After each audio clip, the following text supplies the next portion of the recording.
Étienne Davodo, Les Ignorants, récit d'une initiation croisée chez Futuropolis. C'est Maxime et Jérôme, nos spécialistes de BD, qui me l'ont fait connaître. Voilà, c'est ça. En fait, j'ai trouvé cette histoire géniale. Même si vous n'aimez pas la BD, en plus, le dessin est très, très classique. Hein. C'est... Là, je vais vous montrer, regardez, c'est dans les grilles.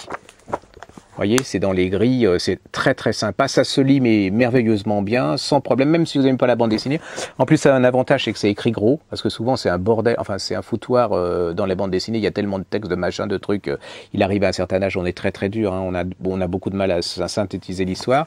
Et en fait, l'histoire, elle est très sympa.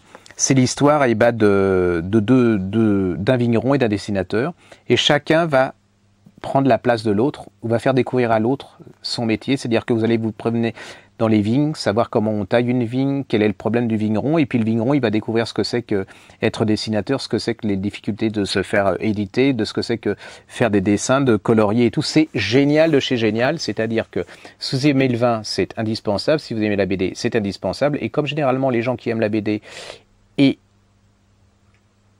et le vin, eh ben, ça ne peut être que des gens sympathiques comme Philippe de Sertine, quoi. Donc, un peu plus si vous aimez les femmes, donc c'est machin. Voilà, je vous le conseille, c'est génial.